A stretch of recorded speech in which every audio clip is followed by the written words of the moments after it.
And welcome back, everyone, to Who Would Win, the week of Who Would Win. And from Roy the Viewer, we have the following. Another classic Naruto versus Bleach debate. Although I don't know how many people asked for Obito versus Yamamoto. We're doing Yamamoto versus Obito Uchiha. So I've made it known about my opinions on, power scaling, tier verse-wise. Bleach, I think, scales much higher than the Naruto verse, because while you have a couple Planet Busters, and it is only, a couple, they're mostly either Naruto or Sasuke or the Otsutskis. And with Kaguya, you do have someone who is able to move through dimensions. And I did have to look this up for verses. She only moves through dimensions. She's not creating dimensions. There is a stark difference between the two. And I heard someone say, oh, Kaguya can create dimensions. When they were saying why she could beat Yuawak. She could not beat Yuawak. she could not. And just to be very clear, since I bring up Kaguya right now, I do want to be sure that I am not mistaken. I do want to be clear, so I'm just going to look up Kaguya real quick when I say this. We're going to look up her abilities, okay? Chakra, physical, let's see. Ninjutsu. Let's see. Though she activated Fortune, capable of casting various jutsu without answering, her absolute mastery is chakra, 5 natures. She can use it extraordinary makeshift weapons. Let's see here. Kakemura, Byakugan, her Rin Sharingan. Okay. This one, I think. Okay. With her third eye, she's capable of instantly teleporting herself and others around to a different dimensions. Or to a different dimension, while simultaneously erasing the presence of her chakra. While similarly, she can open and travel through rifts in space and means it's instant travel. You need to note the difference. I've still heard so many people say, yeah, she's creating dimensions. She is not creating dimensions. She's just moving from different dimensions. That's it. Which is still very, very impressive to do, but it's not the same thing. Either way, Kaguya is still definitely a planetary level power individual. And many of the Otsutskis are as well. The only one who theoretically ranks higher than planetary is the God Otsutsuki, who's arguably universal, but different story entirely. I say all this to give the context that power scaling wise, most of the high-end Naruto characters can't compete with the high-end Bleach characters. Now, I say all this because Obito falls into an actual weird category with this. See, power output-wise, he is not a match for Yamamoto. Yamamoto is someone who can literally burn down the fabric of reality with his Zanpakuto alone. His power is literally considered transcendent. But because of having Kamui, and we aren't using Six Paths Obito. We're not using that. We're using Obito we saw him as max abilities. Because of Kamui, which allows him to erase his physical presence into a separate dimension, this gives him a unique little, what's the best way to put it? He's kind of an exception to this rule, where because he's able to avoid a lot of attacks, just straight out, he can, to a degree, fight with a lot of the higher tier characters in Bleach. At least in my personal opinion. So when we talk about these characters, we have to talk about everything they bring to the table, and if Obito has enough counters for someone like Yamamoto. Which the question now becomes, what do these characters bring to the table? Yamamoto was the head captain of the 13 Court Guard Squad, the Gotei 13, for over 2,000 years. And he was, by all accounts, the strongest Shinigami ever born up until that point. Kubo has now said that Kenpachi kind of takes that place. That Kenpachi's true power is now, I think, outranks Yamamoto. I don't think he ever said he outranks Yamamoto, but he does say Kenpachi is the strongest pure Shinigami.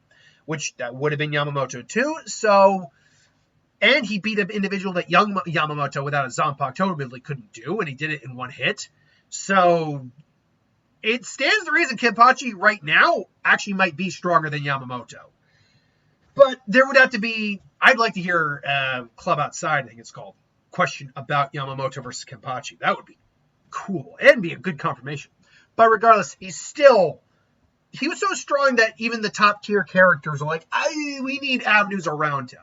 He's a master of Aikido. He's a physical beast. So any physical strike he actually manages to get on Obito is going to hurt.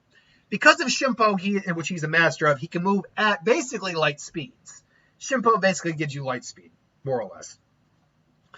And he's a master of Zanjutsu, or master of the sword. Now, that being said, he also has other abilities that go along with there, including all the abilities of his Ryujin Jaka, which is a giant death spiral of flames. It just creates torrents of flames that he can manipulate to his will. Usually he just does it in giant swiping motions, which gives like a tsunami of waves, but he can also trap individuals in a sphere of fire, a prison of fire. He also can concentrate massive columns of flames, which basically close in an opponent and burn them to ash. And then there's his Bankai, the full power of his sword, Zanka no Tachi, which concentrates all the firepower of his sword into the blade, into the tip of the edge and the tip. The edge simply cuts anything automatically. If the tip hits you, it will wipe you out of existence. A automatic ability of the Bankai is Zanka no Tachi, south, I believe, because he said it's east.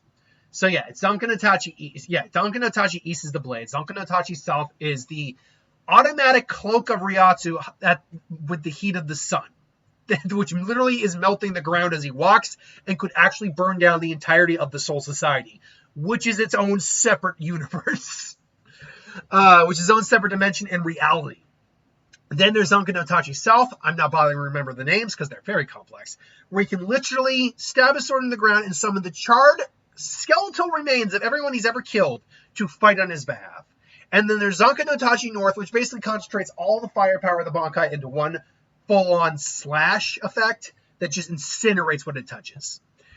So he's pretty hacked. He's pretty beast. Now, and as a Shinigami, he also has access to things like Hell Butterflies, and which allows him to traverse through dimensions. Now, Obito being an Uchiha does have access to Fire-style Jutsu. He also has access to a little bit of wood release, though not enough to really use it. It's more for his vitality, due to the fact that he had an arm replaced by Madara with Hashirama's DNA.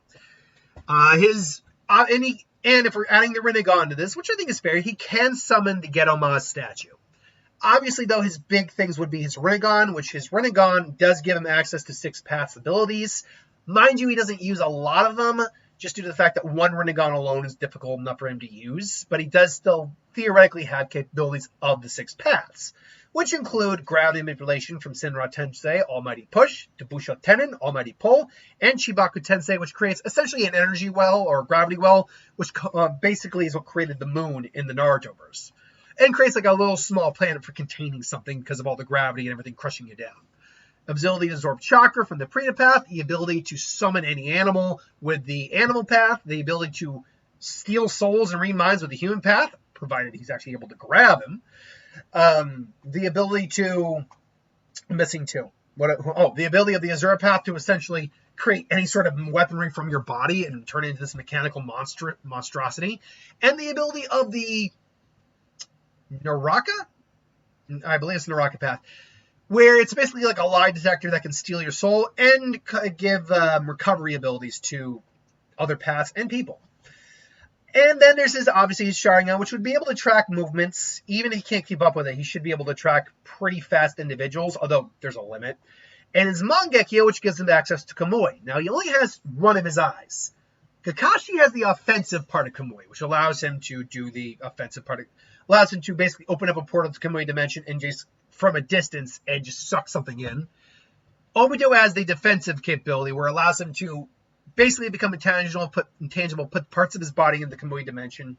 If he has to, he can put the entirety in there. And it basically makes him nearly impervious to melee combat unless there's a counter strike or someone's fast enough to basically counter him. So with all that said, who would win in a fight with these guys? Oh, and Obito should be able to cast Genjutsu with the Sharingan as well.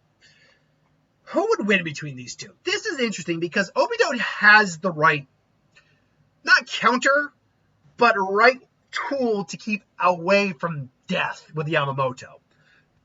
Kamui means that Yamamoto probably isn't really going to be able to hit him at all. The problem here, though, simply comes down to, can Obito touch him to drag him into the Kamui dimension? Because he can't do that with people. But he has to actually physically touch them. When he's physically touching them, he is vulnerable. So that means that he has to be able to appear behind Yamamoto, who should be able to sense his presence the minute he's back in the real world, and just activate Ryujin Jaka. But because of how Kamui works, Ryujin Jukai is probably only going to be able to do so much. Even if he's able to get a lucky burn, I don't see him being able to get a kill shot with Ryujin Jukai. Mind you, this can easily be a scenario like with Konan, where he just spams it until the Kamui time runs out, because he does have a limit to how long he can use Kamui for. But that's where the Rinnegan would be able to come in, using things like the Preta Path, for example, and absorbing the chakra or the spiritual energy of Yamamoto's attacks, because his attacks, while fire, are still made up of Ryatsu to some degree. And Ryatsu being made of spiritual energy, it's half of chakra. So the Preta Path should be able to absorb those abilities. But eventually, I think it's kind of a stalemate, because he can only absorb so much of that too. And Yamamoto could easily just rush in, just use a Kido or hit him. I think he could survive a couple strikes from Yamamoto, but it's going to just be drawn out for a while until Yamamoto feels, all right, enough's enough. I'll do this now. Bankai Zanka no Tachi. And at that point, the immediate problem for Obito becomes, first off, don't get hit with that blade. But the moment he tries to Kamui and snap Yamamoto, because Yamamoto does not have to keep his flames visible. He can just, this spiritual pressure around invisible, he can just make it invisible. It's so hot. The minute he gets close and tries to touch him, and like reappears, like he tries to just he'll just completely be incinerated. Even if he's lucky to not die, he's still losing a giant portion of his arm, because he's only human and doesn't have the same defenses, say, like the Quincy's do, with like Blue Veen or something like that, which helps strengthen their physical defenses and kept Yuha from being like erased.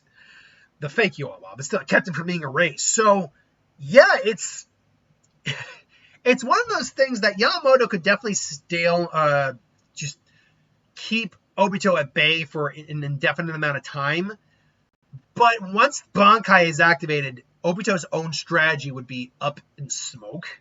Even if he's using things like Busho Tenin or Shinra Tensei, we've seen Naruto, for example, brace themselves with either like the Nine Tails chakra or just enough clones to resist a Shinra Tensei.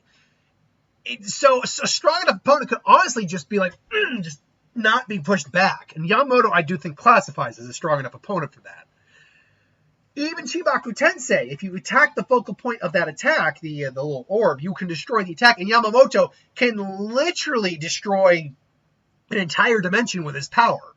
So, yeah, if this is not a fight Obito, I think, can win. His best and probably only bet to be able to counter Yamamoto would be, possibly putting him in a Genjutsu. And even then, there's no guarantee that would work. We know Shinigami aren't immune to illusion casting, but they can be very resistant mentally to it. And spiritual pressure acts similar to chakra, so you could theoretically snap out of a Genjutsu like that. And even if he drags him into the Kamui dimension, Yamamoto can, in theory, just burn down the dimension and then break down and just get, think words here, and then suddenly summon himself back, or figure out a way to open a Garganta to either Hueco Mundo or traverse through the Dawn Guy and get out of the dimension. So Obito's really big win con here, one of them anyway, with Kamui is kind of moot, because Yamamoto can get out of the Kamui with just by going through the Dawn Guy and coming back to where he was. The only other abilities he has that could even do a mild anything to Yamamoto would be the soul stealing with the human path. But even then, he has to touch him and hold on long and even for a few seconds. That's eternity in a fight like this. And Yamamoto, because he has to touch him, would just burn the hand off. So that doesn't work. And then there's the Naraka path, which in theory could work, but this is a spiritual being that Yamamoto could really actually physically interact with. So he just, and any animal he summons just lights up in flames. So this unfortunately really is a kind of a no-win scenario. If he could put Yamamoto in a Genjutsu for even a couple seconds and then take his soul, that could work. But even then, or like, I can even see him like placing like a Chibaku Tensei orb right directly on him, and then he just gets crushed by the sphere. But Yamamoto survived worse. So, and would probably just destroy the thing before it finishes. So, yeah, this is unfortunately kind of a burn down, if you will. I would say smackdown, but let's throw a pun in there. Burn down, if you will, for Obito. Obito definitely isn't competing with Yamamoto on this scale. Now, there are plenty of other Bleach characters that aren't as strong as Yamamoto, or, are just have abilities that really aren't tailored, that could do this. For example, weirdly enough, while Kenpachi might, and still debatable if he is stronger than Yama, he'd be a better opponent because he doesn't have many abilities that would be able to do much. Mind you, Nozarashi was able to cut through the fabric of space and an extra dimension with the space, or what was it, the galaxy room. So actually, that might not be the case because he might actually still be able to cut through Obito regardless of the dimensional difference. So, okay, Kenpachi's not a good idea. Any of the lower tier captains or lieutenants is probably a much better fight for Obito. Like someone like Rukia, for example. The minute she uses her Bankai, she's kind of stuck for a moment. Obito comes back out. It's like, you can't need to thaw fast. Fire style. And then just blows her, like literally just causes her to explode from the heat difference, from the expansion. So that's someone he could easily beat. Actually, easily beat. So there's definitely characters in Bleach that he could beat. Yamamoto's not one of them. At least not in my opinion. Let me know, though, what you think. Thanks for watching. Hope you enjoyed. Like, comment, share, subscribe, and I'll see you next time.